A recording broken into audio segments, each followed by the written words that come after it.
തയ്യാറാക്കാൻ പോകുന്നത് ഒരു രസമാണ്. സദ്യക്കൊക്കെയുള്ള സ്പെഷ്യൽ രസം. അത് പെട്ടെന്ന് ഉണ്ടാക്കാം. അപ്പം നമുക്കതിന് വേണ്ടിയിട്ട് ഒരു 4 അല്ലി വെളുത്തുള്ളി, 1 സ്പൂണ് ചെറിയ സ്പൂൺ ഉലുവ, 3 ചെറിയ സ്പൂണ് നല്ല ജീരകം, പിന്നെ കുറച്ച് പുളി, ഇതാണ് ആവശ്യമായിട്ടുള്ളത്. പിന്നെ വേണ്ടത് ഒരു വലിയ തക്കാളിയാണ്. വലുതാണെങ്കിൽ 1 മതി, ചെറുതാണെങ്കിൽ 2 ചെറിയ തക്കാളി എടുക്കുക. പിന്നെ നമുക്ക് ഈ 3 സാധനങ്ങളും നമുക്ക് അരച്ചെടുക്കണം. പിന്നെ ഇത് ഇപ്പോൾ ഞാൻ പുളി വെള്ളത്തിലിട്ട് കുതിർത്ത് വെച്ച പുളിയാണിത്. ഇത് ഞാൻ ചെറുതാക്കി അരിഞ്ഞ് വെച്ച തക്കാളിയാണ്. ഇപ്പം നമുക്കൊരു പാത്രം എടുത്തിട്ട് അതിലേക്ക് എങ്ങനെയാണ് ഉണ്ടാക്കാൻ നോക്കാം. ഇപ്പം ഞാൻ അരച്ച് വെച്ച, അതായത് വെളുത്തുള്ളിയും ഉലുവയും ജീരകം കൂടിയും ഞാൻ ചെറിയ ജാറിലിട്ടിട്ട് ഒന്ന് ക്രഷ് ചെയ്തെടുത്ത് വെച്ചതാണിത്. ഈ പാനിലേക്ക് നമുക്കതിട്ട് കൊടുക്കാം. പാനൊന്ന് ചൂടായി കഴിഞ്ഞാൽ നമുക്കതിലേക്ക് ചേർത്ത് കൊടുക്കാം. എണ്ണയൊന്നും ഒഴിച്ചു കൊടുക്കണ്ട, അതൊന്ന് ചൂടാവുന്നതിന് വേണ്ടി മാത്രമാണ്. അതിൻ്റെ പച്ചച്ചോയൊക്കെ ഒന്ന് മാറാൻ വേണ്ടിയിട്ട് മാത്രം നമുക്ക് സ്റ്റൗ ഓൺ ചെയ്ത് കൊടുക്കാം. സ്റ്റൗ ഓൺ ചെയ്ത് കൊടുത്തിട്ട് അതൊന്ന് ചൂടാക്കിയിട്ട് വെറുതെ ഒന്ന് വഴറ്റിയെടുത്താൽ മതി. ഒന്ന് ചൂടായാൽ മതി. അപ്പോഴത്തേക്ക് നമുക്ക് തക്കാളി ഇട്ട് കൊടുക്കാം.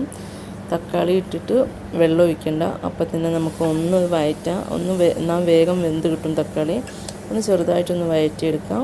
എന്നിട്ട് നമുക്കതിലേക്ക് വെള്ളം ചേർത്ത് കൊടുത്താൽ മതി. നമ്മൾ പുളിവെള്ളം എടുത്ത് വെച്ചിട്ടില്ലേ, ആ പുളി നമുക്ക് ആ പുളിവെള്ളം ചേർത്ത് കൊടുക്കാം. പിന്നെ കുറച്ചും കൂടിയും വെള്ളം വേണം. ഞാനിത് പുളി ഒന്ന് കുതിരാനുള്ള വെള്ളം മാത്രമേ ഇതിൽ ഒഴിച്ചിട്ടുണ്ടായിരുന്നുള്ളൂ. ഇനി പുളി ഒന്ന് പിഴിഞ്ഞെടുക്കണം. അപ്പോൾ ഞാൻ പിഴിഞ്ഞ് ഒഴിച്ചിട്ടില്ല. അപ്പോൾ അതിലേക്ക് കുറച്ചും കൂടിയും വെള്ളം ചേർത്തിട്ട് നന്നായിട്ട് പുളി പിഴിഞ്ഞിട്ട് നമുക്കിതിലേക്ക് ചേർത്ത് കൊടുക്കണം. എല്ലാവർക്കും പെട്ടെന്ന് ഉണ്ടാക്കാൻ പറ്റുന്നതാണ്. എല്ലാവരും വീട്ടിലുണ്ടാക്കുന്നതായിരിക്കും. പക്ഷേ ഈ രീതിയിലാണോ ഉണ്ടാക്കുന്നതെന്ന് അറിയില്ല. ഈ രീതിയിൽ ഒന്ന് പരീക്ഷിച്ച് നോക്കണം. അപ്പോൾ നമുക്ക് 1 കപ്പ് വെള്ളം കൂടി ഞാൻ അതിലേക്ക് ചേർത്ത് കൊടുക്കുകയാണ്. ചേർത്ത് കൊടുത്ത് അത് തക്കാളിയൊക്കെ അതിലേക്ക് വെന്ത് കിട്ടാൻ വേണ്ടിയിട്ട് അത്യാവശ്യം സ്പീഡിൽ വയ്ക്കുക. പിന്നെ അതിൽ കുറച്ച് ഉപ്പിട്ട് കൊടുക്കുക. ഓരോരുത്തരുടെ ഇഷ്ടത്തിനനുസരിച്ച് ഉപ്പ് കൂട്ടിയും കുറച്ചും ഇട്ട് കൊടുക്കുക. പിന്നെ ഇനി അതിലേക്ക് വേണ്ട നമ്മൾ ബാക്കിയുള്ള പൊടികളൊക്കെയാണ് ചേർത്ത് കൊടുക്കേണ്ടത്. അപ്പോൾ ഞാനിതിലേക്ക് പിന്നെ ചേർത്ത് കൊടുക്കുന്നത് ഒരു 3/4 സ്പൂണ് മല്ലിപ്പൊടിയാണ്. പിന്നെ 1/4 സ്പൂണ് മഞ്ഞൾപ്പൊടിയാണ് വേണ്ടത്. അപ്പോൾ മഞ്ഞൾപ്പൊടിയാണ് ഇതിന് ആ കളറും മഞ്ഞ കളറും. പിന്നെ നമ്മുടെ ശരീരത്തിൽ ഇത് രസം എന്ന് പറഞ്ഞാൽ നമ്മളെ വയറ്റിലെ എല്ലാ കേടുകളൊക്കെ പോക്കാനുള്ളതാണ്. അപ്പോൾ ഒരു 1/2 സ്പൂണ് മഞ്ഞൾപ്പൊടി ഇട്ട് കൊടുക്കുക. ഒരു 1/4 സ്പൂണ് മുളക് പൊടി ഇട്ട് കൊടുക്കുക. മുളക് പൊടി ഇട്ട് കൊടുത്ത് ഒന്ന് ചെറുതായിട്ട് ഇളക്കിയതിന് ശേഷം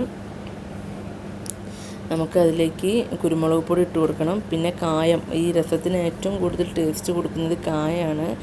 അതിൻ്റെ ആ സ്മെല്ലൊക്കെ അതിന് വരുന്നതിന് ആ കായമാണ്. അപ്പോൾ ഞാനൊരു 1/2 സ്പൂണ് കുരുമുളക് പൊടിയാണ് ഇട്ടുള്ളത്. നിങ്ങൾക്ക് വേണമെങ്കിൽ 1 സ്പൂൺ കുരുമുളക് പൊടി ഇടാം.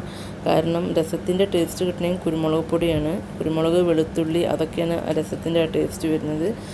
അപ്പോൾ നിങ്ങൾക്ക് വേണമെങ്കിൽ ഇടാം. ഞാൻ മക്കൾ ഉപയോഗിക്കുന്നതുകൊണ്ടാണ് ഞാൻ അധികം കുരുമുളക് പൊടി ഇടാത്തത്. നിങ്ങൾക്ക് വേണമെങ്കിൽ 1 സ്പൂൺ കുരുമുളക് പൊടി ഇടാം.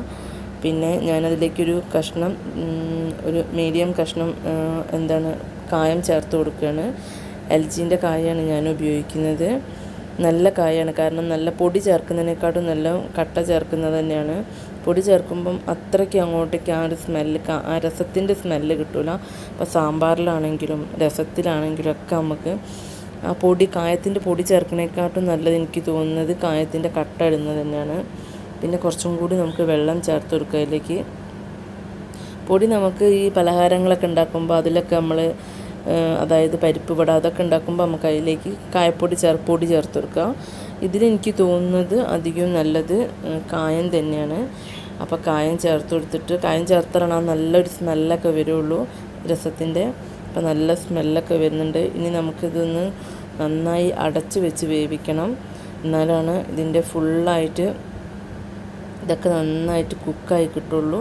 5 മിനിറ്റ് സമയം കൊണ്ട് വേഗം കുക്കാവുന്നതാണ് രസം എന്ന് പറയുന്നത്. പെട്ടെന്ന് നമ്മളെ വീട്ടിലുണ്ടാക്കാം. എല്ലാ സാധനവും നമ്മളെ വീട്ടിലുണ്ടാവും. കാരണം വെളുത്തുള്ളിയും ജീരകവും ഒക്കെ, നല്ല ജീരകമൊക്കെ നമ്മളെ വീട്ടിലുണ്ടാകുന്ന സാധനമാണ്. പിന്നെ വയറിന് കുട്ടികൾക്ക് പനി അസുഖങ്ങളൊക്കെ വരുമ്പോൾ രസം ഉണ്ടാക്കി കൊടുത്തു കഴിഞ്ഞാൽ വേഗം നന്നാവും. ദഹിക്കുന്നതിനൊക്കെ നല്ല ഒരു ഇതാണ് രസം. ഇപ്പം ഞാനിത് അടച്ചു വെച്ച് വേവിക്കുകയാണിത്. ഒരു 5 മിനിറ്റിനുള്ളിൽ തന്നെ ഇത് കുക്കായി കിട്ടും. ഒന്ന് അടച്ച് വെച്ച് വേവിച്ചതിന് ശേഷം അതിൽ ഉപ്പുണ്ടോ നോക്കണം. ഇപ്പോൾ അതാ രസം കുക്കായിട്ടുണ്ട്. ഇപ്പോൾ അത് മൂടി എടുത്ത് മാറ്റിയപ്പോൾ നല്ലോണം തിളച്ച് വരുന്നുണ്ട്. ഇപ്പോൾ കണ്ടോ വറ്റിയിട്ടുണ്ട്, വെള്ളം ഒന്ന് വറ്റിയിട്ടുണ്ട്. വെള്ളം വേണ്ടല്ലോ, കൂടുതൽ വെള്ളം ആവശ്യമുള്ളവരാണെങ്കിൽ നമുക്ക് കൂടുതൽ ചേർക്കാം. ഇനി നമുക്കിതിൽ മല്ലിയിലയാണ് ഏറ്റവും കൂടുതൽ ആവശ്യമുള്ളത്. മല്ലിയില ഞാൻ ചേർത്താൻ പോവുകയാണ്. ലാസ്റ്റ് ഇട്ടാൽ മതി. രസത്തിൻ്റെ ഏറ്റവും അവസാനം, അതായത് നമ്മൾ സ്റ്റൗ ഓഫാക്കുന്നതിന് കുറച്ച് മുന്നെയാണ്.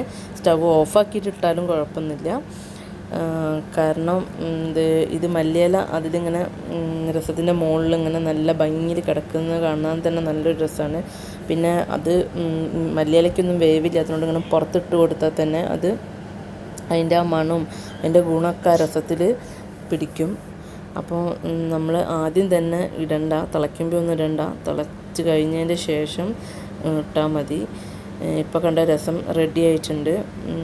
പിന്നെ എന്താ പറയുക, ഉപ്പൊക്കെ കറക്റ്റാണ്, ഉപ്പ് കറക്റ്റാണ്. ഇപ്പോൾ നിങ്ങൾക്ക് വേണമെങ്കിൽ കുറച്ചും കൂടി ഇട്ട് കൊടുക്കാം. പിന്നെ കുരുമുളക് പൊടി അതുപോലെ തന്നെ നിങ്ങളെ ഇഷ്ടത്തിനനുസരിച്ച് ചേർത്ത് കൊടുക്കാം. നല്ലൊരു രസമാണ്, എല്ലാവരും ട്രൈ ചെയ്ത് നോക്കണം. പിന്നെ എല്ലാവരും എൻ്റെ ചാനൽ സബ്സ്ക്രൈബ് ചെയ്യണം, ലൈക്കും ചെയ്യാൻ മറക്കരുത്. പിന്നെ ഇത് 5 മിനിറ്റ്സിനോട് ഉണ്ടാക്കുന്നതാണ്, കുട്ടികൾക്കൊക്കെ വേഗം ഇഷ്ടപ്പെടുന്നതുമാണ്.